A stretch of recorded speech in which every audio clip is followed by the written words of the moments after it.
If you're planning to build a gaming PC, you probably know how to pick your CPU, GPU, and RAM. But what about the motherboard? And how important is it? In this video, you'll learn just that. Let's begin. Firstly, what's the motherboard and why does it confuse everyone? The motherboard is the main component that all parts in a computer connect to, allowing them to communicate with each other. It's also tasked with providing the power some parts need to work. So it may seem very important at first glance, but in terms of gaming performance, this is not quite the case. This is because the motherboard does not give you a direct performance boost. Its main purpose is to allow your parts to reach their full potential without any issues or hiccups. While a high-quality motherboard doesn't limit the performance of the parts you install on it, a cheaper one might. That's the main purpose of the motherboard. If you pick the correct one, you can easily extract maximum performance from your system without wasting your money. So, let me teach you how to pick the correct motherboard. Let's start with the first of these terms you need to know. 1. Socket. The socket is the slot on the motherboard where the processor is installed.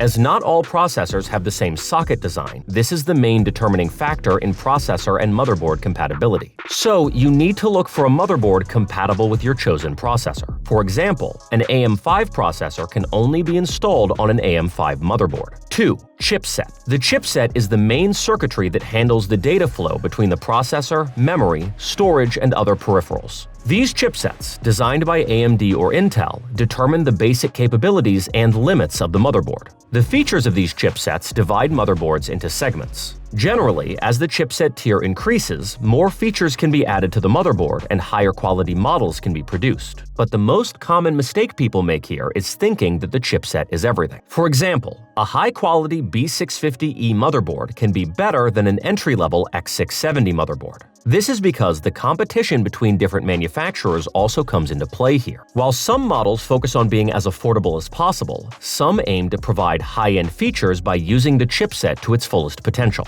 Here are the main chipsets: AMD A620, A620A, B840, Intel H series. These are chipsets that aim to be budget-friendly. They are usually found in entry-level PCs and don't offer any overclocking support. Intel B series. These chipsets don't offer any overclocking support either, but they offer more connection options and richer hardware features compared to the H series. You can find both entry-level and high-end models. AMD B series. These chipsets are like Intel's B series, but they support CPU overclocking. They also have a wide range of models. But the B840 chipset isn't a part of this group, meaning it doesn't support overclocking. Intel Z series and AMD X series. These chipsets are the beefiest chipsets of their respective platforms. Both of these let you overclock your CPU, but be careful. While almost all Ryzen processors allow for overclocking, you'll need a K-series processor alongside your Z-series motherboard on the Intel side. 3. Form factor. Just like keyboards, motherboards have different form factors. The most commonly seen ones are Micro ATX and ATX. For people who want to put together a more compact PC, there is also Mini ITX, but this is a bit more niche as you need to pick all your other parts around this goal.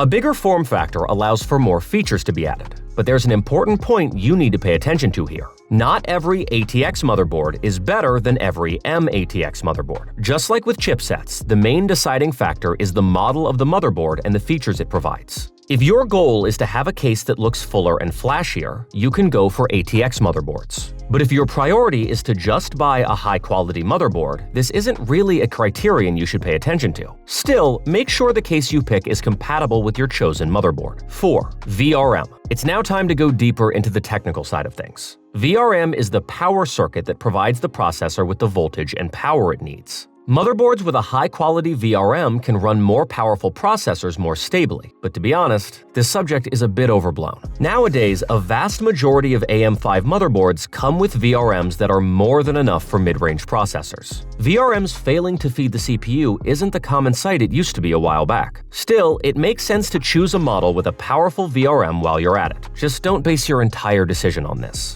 So how do you choose a VRM? Let me explain without getting too deep into the technical details. The first thing you should look at is the phase count. It's usually expressed in formats such as 5 plus 2 plus 1, 8 plus 2 plus 1, or 2 times 6 plus 2 plus 1. For a regular user, the part that is important is the leftmost part, namely the 5, 8, or the 2 times 6 part. This is because this part denotes the VRM phases that feed the processor cores. The next part you should pay attention to is the current carrying capacity of the power phases. This is usually expressed in amps such as 60 amps, 80 amps, or 110 amps. If you ever get stuck between two motherboards where, for example, one has a 6-phase 80 amp VRM while the other has an 8-phase 60 amp VRM, it would generally make more sense to go with the latter, provided all other specs are the same. This is because the load gets spread to more phases, lowering the load on each phase. So how will you learn this amp value? I left you a datasheet for this in the video description because motherboard manufacturers can shy away from providing this value themselves.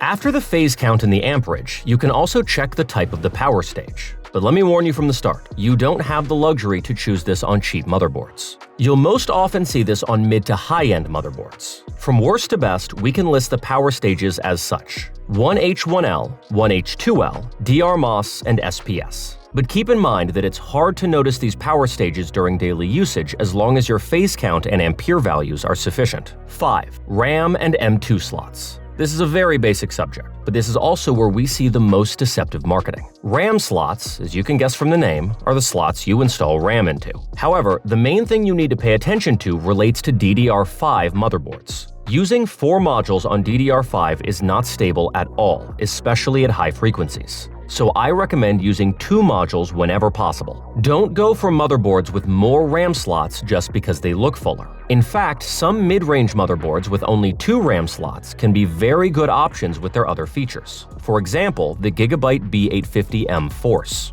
On the other hand, there is no such issue with DDR4. So if you're going to buy a DDR4 motherboard, I recommend that you pick a motherboard with 4 RAM slots. Now, onto the M.2 SSD slots. As the tier and chipset of the motherboard go up, both the M.2 slot count and the features they provide increase. If you're thinking of buying a budget-friendly motherboard, try to go for models with at least 2 M.2 slots if possible. If the 1TB SSD you picked isn't enough, the added slot makes it much easier to add a second SSD. But what determines the performance this M.2 slot provides is the PCI Express version. So what's this PCI Express thing? 6. PCI Express. You can think of PCI Express as the highway that allows the parts in your PC to communicate with each other. To prevent you from getting confused, let's first make a distinction. The PCI Express slots are the physical slots you see on your motherboard in varying sizes. That's enough to know for now. But our main subject is the PCI Express lanes. Think of the PCI Express lanes as highways. The performance of this highway relies on these 2 elements: bandwidth and version. The bandwidth is the number of lanes in this highway. The higher it is, the more cars, or data transmission, it can handle. The version determines the speed limit of this highway. If a part needs faster transfer speeds, it makes use of the higher speed limit. If the hardware you are using doesn't need this kind of speed, you won't experience any performance loss. For example, PCI Express 3.0x8 provides similar transfer speeds to the PCI Express 4.0x4 in terms of bandwidth. This logic applies the same way across PCI Express generations. So why should you know this? This is important because PCI Express can limit the maximum performance of SSDs and graphics cards. The chipset and the segment of the motherboard directly affect the PCI Express versions it supports. For example, imagine that you bought a PCIe Gen 4 M.2 SSD with 6,000 megabytes per second read and write speeds. If you only have a Gen 3 M.2 slot on your motherboard, you can still use your SSD. But as the SSD will be limited to the bandwidth of PCIe Gen 3, it will work at speeds around 3,500 megabytes per second. The same goes for graphics cards as well, but graphics cards offer a lot more leeway in terms of bandwidth compared to SSDs. Today, most graphics cards use PCI Express by 16 interface. In fact, as of today, only the RTX 5090 can seriously push the PCIe 4.0x16 connection to its limits. Because some graphics cards, like the RX 6500 XT, only use PCIe by 4, they caused significant performance drops, especially on PCIe 3.0 systems. If these cards came with a by 8 or by 16 connection, this problem would have largely been resolved. If you're using a very old motherboard or watching this video in a few years from now, it's good to keep this in mind. So do you need to be paranoid about this? On gaming-focused builds, certainly not. On the vast majority of mid to high-end builds, PCI Express is one of the last things you should worry about. But if you're planning to use a high-end graphics card or a PCIe Gen 5 M.2 SSD, that is when you should pay closer attention. 7. Heatsink and Armor. There is one last, simpler topic we should touch on. 2 small details you should pay attention to, especially on entry to mid-tier motherboards. Heatsink and Armor. Heat sinks are passive cooling blocks on top of parts prone to heating such as VRMs and M.2 SSDs. As the segment of the motherboard gets higher, the count and the sizes of these blocks increase as well. Try to pick motherboards that have heat sinks for both the VRM and the M.2 SSD if possible. The Asus Prime B650MK is a great example in this regard. Armor, also known as Shield, is the metal reinforcement that strengthens the PCI Express graphics card slot. It helps it better support the weight of heavy graphics cards over time and increases the slot's durability. You may not find it on some entry-level motherboards. While it is nice to have, it isn't a reason to go for one motherboard over the other by itself. On very high-end motherboards, you may find similar metal reinforcements on RAM slots as well. The goal here isn't only physical durability, it's also to help preserve the signal integrity. If you don't fiddle with extreme RAM overclocking or timing settings, it won't grant you any advantages in daily use.